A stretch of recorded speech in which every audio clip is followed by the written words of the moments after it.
It is my honor to introduce to you Justice Carol Hunstein, not Hunstein, but Hunstein. Attention to detail. She's appointed to the Supreme Court in 1992. She's been on the Georgia Supreme Court for a long time. She's experienced. She's knowledgeable. Prior to that, she was a Superior Court judge like my brother and my father in DeKalb County. She was the first woman to serve as the president of the Council of Superior Court Judges, which means she was respected by her peers when she was a Superior Court judge. Now, she's got a list of honors and awards. Say this, of all the ones I thought your college, Florida Atlantic University, is inducted you into its Hall of Fame. I thought all 10 of like that. Now, these are my notes, and I fact-checked them, so they're correct. These are right from her mouth. I'm reading no confidential information here.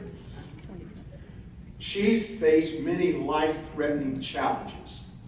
Now, that's a generalization. Now, the proof. At age 18 months, she had polio. At 4 years of age, she had cancer and a tumor in her left ankle. At age 23, she had a reoccurrence of this cancer. She weighed 85 pounds. She had no money. She had no job. She had no health insurance. She had her left leg amputated below the knee. There was a man who told her about a program, and the state of Florida paid for her to go to college, tuition, books, and $20 a week to live on. Is that not an inspirational story?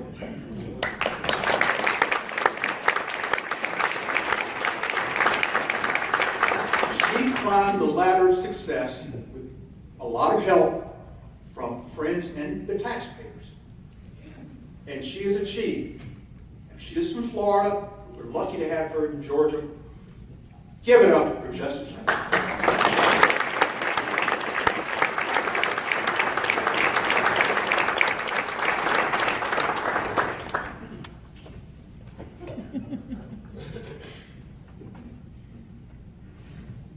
Well, I'm delighted to be here. Now that I'm going to have to bring this microphone way down since I'm short and bald.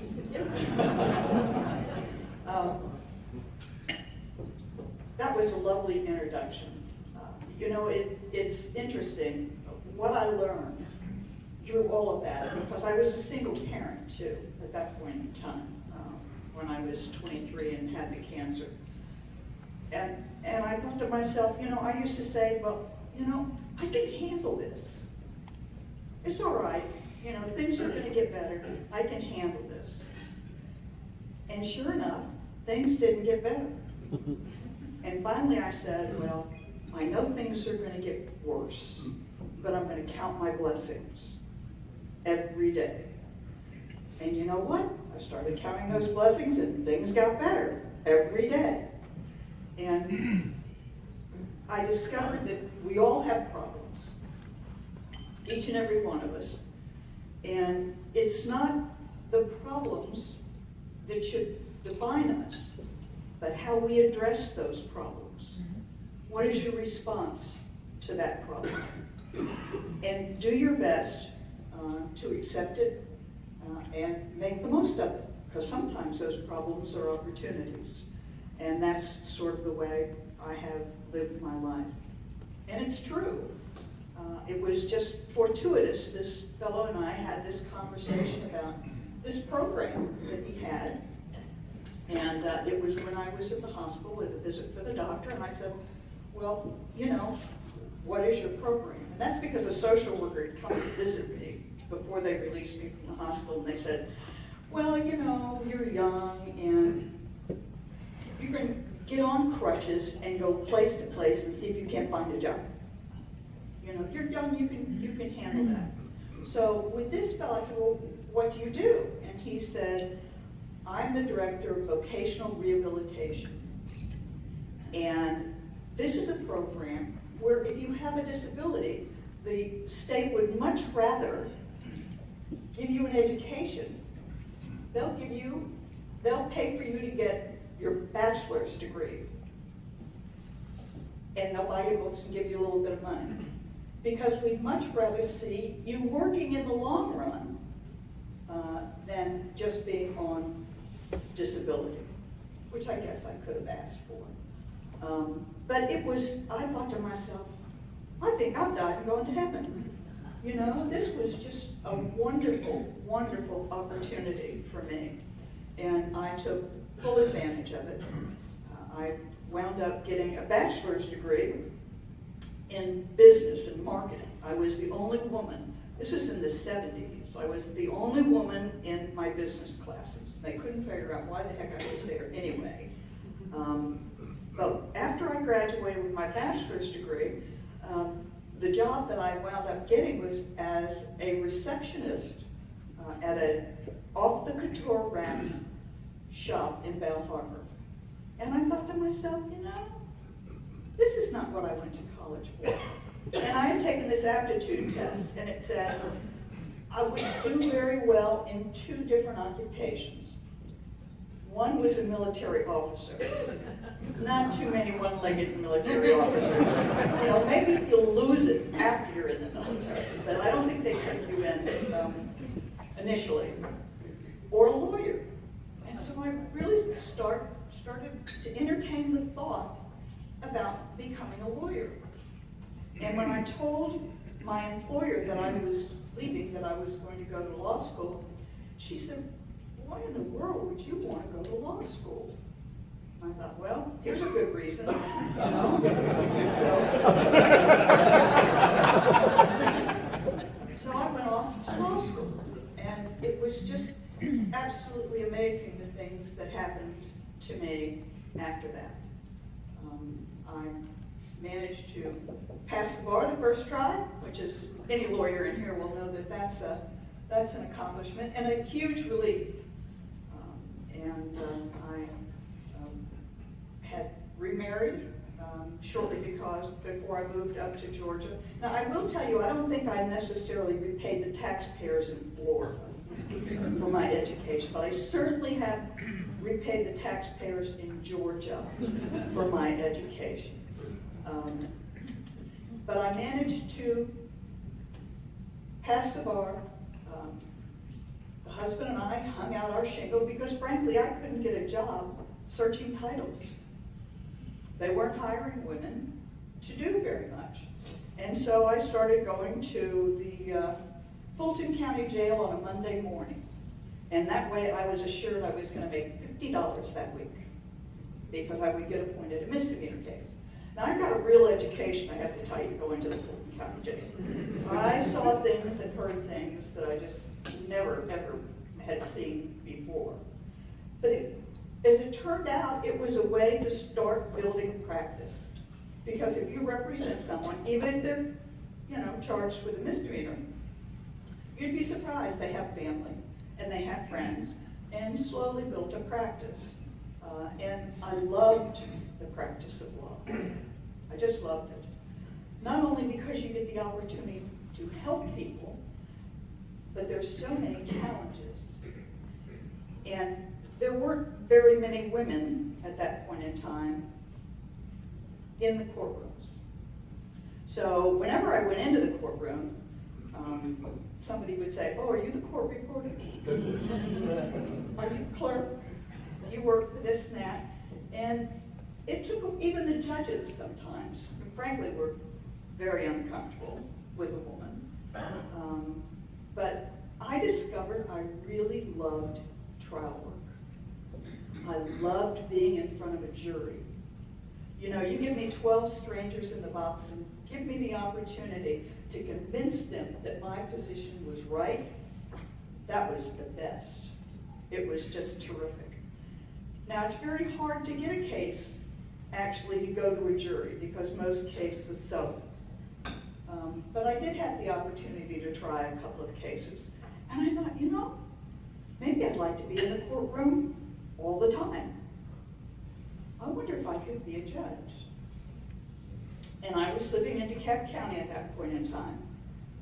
And I had a couple of friends who were lawyers, and we had tried a case together.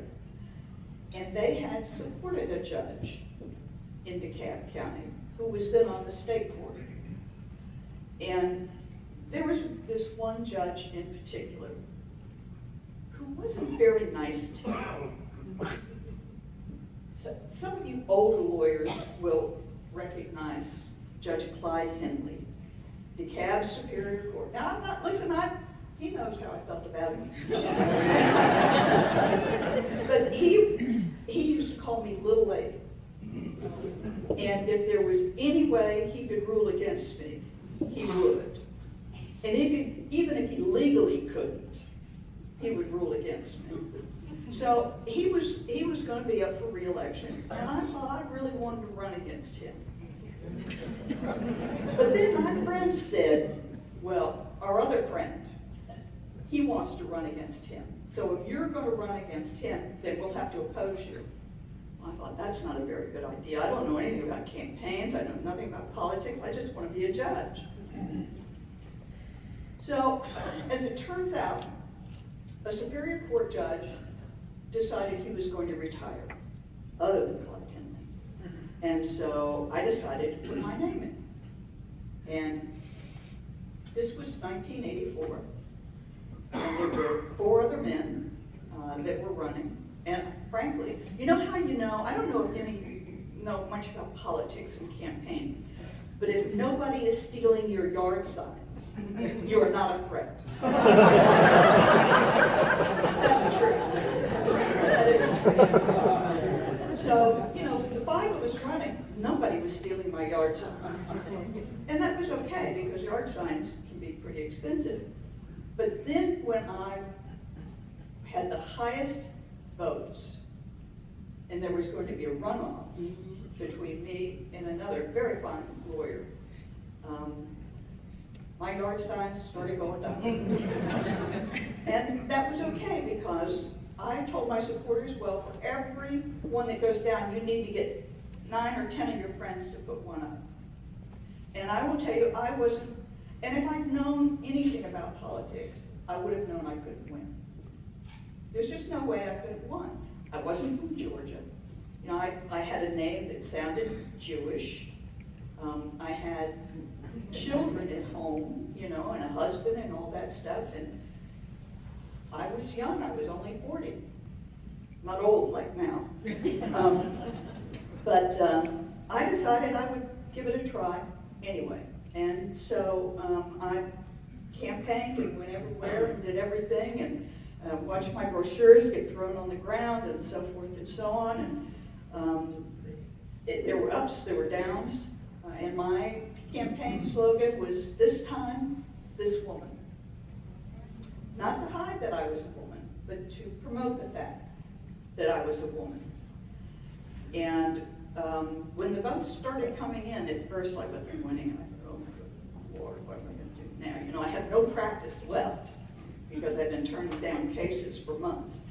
But then when I won, it was, oh heavens, this is just wonderful. It's absolutely wonderful. And the judge had retired, so I was actually sworn in early. And it has been just the right profession for me. It's been just terrific. You know, to preside over those cases, to rule based upon the law, was just great. And to this day, this is the promise I made to my friends, my constituents, those in front of me, that I'll be fair and impartial. I'll rule based upon the law and the facts, and give everybody a fair hearing. And that's what I've done since 1984. And in that race, I became the 5th woman in the state of Georgia to become a Superior Court judge, which is our general jurisdiction trial court. So that was a pretty big deal. And I also got to, what I also discovered, didn't even think about it before, was that I could control my time. There wasn't another judge controlling my time and telling me I had to stay away from my children until 7 and 8 o'clock at night. So it came with a real side benefit. But I have been really blessed to have the opportunity to serve in the judiciary. And indeed it is service. And it's something that we work at all the time. all the judges. As a matter of fact, the reason I was slightly late this morning was because we had bank, which meant that all 7 of the Georgia Supreme Court justices sit down in a room and we go ahead and present all the cases that were assigned to us and take a vote on them. Sometimes it's a final vote, which means the opinions will go out on Monday, and sometimes it's a tentative vote, whether or not a case should be dismissed or certiorari from the Court of Appeals should be granted. So it's an important job, and all the judges in here know that it's important work, and that we deal with people's lives every day. And so I'm very proud to have had the opportunity to serve. I know we're on a time constraint. Am I okay? Well, can we ask questions? Yeah, why don't y'all Anybody have ask any some questions? questions? Nice. Scott always has the first. Nice. Justice, would you explain to us just precisely what certiorari involves? Certiorari means that the case does not originally come to us, because we have 2 appellate courts in the state of Georgia. We have the Court of Appeals, where up until recently there were 12 members. There are now 15 members of the Court of Appeals that serve in panels of 3. And once the case has been decided by them, and an opinion is going out, even sometimes if it's just a denial, they can ask to appeal that decision. Either side that's lost, whether it's the appellant or the appellee, can appeal that case to the Georgia Supreme Court to make sure that the law is correct, as stated by the Court of Appeals, and that there is not any kind of conflict between the panels of the Court of Appeals, because sometimes that happens too. Thank you. You're very welcome. Justin?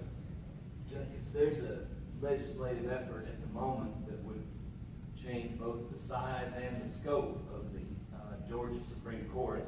You may or may not want to comment on the change in the size. You're certainly free to, but can you discuss the change in the scope of what y'all would be doing a little bit? Yeah, it is constitutionally permitted for the Supreme Court to have 9 members. Although I think it was 1945 the last time a justice was added. The current jurisdiction that we have now, our exclusive appellate jurisdiction is on all cases involving the construction of a treaty, the Georgia Constitution, or the United States Constitution, all cases in which the constitutionality of a law, an ordinance, or constitutional provision has been drawn into question, and all election contests. That would stay the same. Now, the general appellate jurisdiction, which involves cases involving title to land, equity cases, all cases involving wills, all habeas corpus cases actually would stay in the Georgia Supreme Court. All divorce alimony cases, all cases in which a death sentence or a death was imposed or could have been imposed would stay with the Supreme Court, as well as all cases certified to it by the Court of Appeals or by the federal court system. So there would be a substantial change in the jurisdiction of the court, as well as in addition to 2 new justices. And we're also getting a new appellate court building, which I think is going to be built where the old archive building is. I will not be around for that because that will be in, I think it's like July 2019, so it's a while away. Did that answer your question? Thank you, Judge. Justice, the U.S. Supreme Court has been in the news recently, unfortunately, primarily because of the passing of Justice Scalia. And there was a story just the other day about another one of the sitting justices on the court that made the news because he actually spoke. I think for the first time in 10 years of hearing oral arguments, the U.S. Supreme Court actually asked a question, and that became news. Do you have on the Georgia Supreme Court, do you have a Thomas that rarely, if ever, speaks or asks questions and just listens and then renders his or her opinions. And you have a Justice Scalia who was known for his, shall we say, rather biting sense of, or scathing sense of humor. Well, we used to have what's known as a hot court, where all of the justices would get involved with asking questions. That has not been the case for a while because we do have a justice on our court, a young justice who apparently was an intern for Justice Scalia. And so he does a lot of questioning. So if you're ever in front of the Georgia Supreme Court and sitting in the audience, you can watch that. And now you will, I wanted to share this with you. The Georgia Supreme Court has a website. And on that website, you can go to it and you can read some of the archived opinions, but you can also pull up live oral argument. And so if you ever want to watch oral arguments in the Georgia Supreme Court, you don't really have to go there. Although you're welcome to come into the courtroom anytime. In that respect, we're very different from the United States Supreme Court, where there are no cameras allowed. We have cameras that record our cameras that record oral argument all the time, and we welcome in the press. And I have been a big advocate of that for most of my life, because it used to be when the court would come to town all over this country, the town would close down because it was probably only a couple of times a year that they would actually hold court. And so the town would close down, everybody would go watch the court proceedings and be able to determine whether or not things were done fairly. Now you can do it because most of us are busy, and Atlanta traffic is horrible, but you can pull it up and watch it online anytime you want. And you can look at the court's calendar and you can see what cases are on there and whether or not you might want to view them.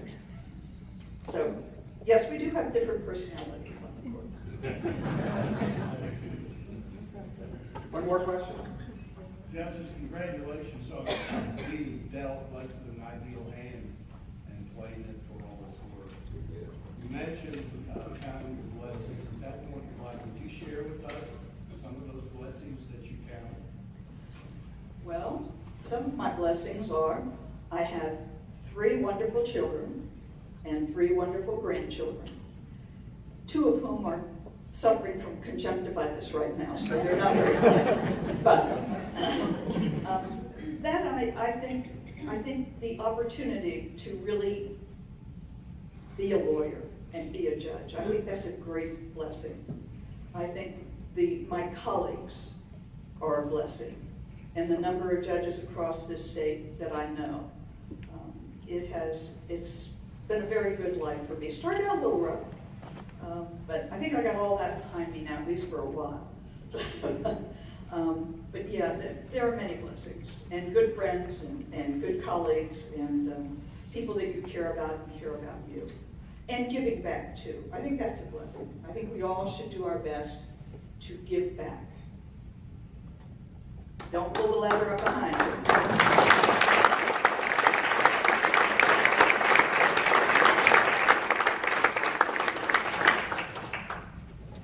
Kiwanis, we always donate a book, and this book is going to Lockheed Elementary School, and it's called Vote for Me. And I was reading the book, and it starts off with a nice book, and then they get to be calling each other Stinky Pooper Scooper. And I thought to myself, that could never happen. So it's kind of a fantasy book. We're going to present it to you. And it's especially from Judge Lake, Judge Ingram, Judge Golek, Judge Staley, and our District Attorney Vic Reynolds and me, who all have elections. Vote for me. I had the wonderful opportunity to be going out into the middle of the ocean off of Mexico with Justice Hunstein at 6:30 a.m. to go marlin fishing. And that's when you truly learn something. And I'll tell you this, she never lets it off the hook.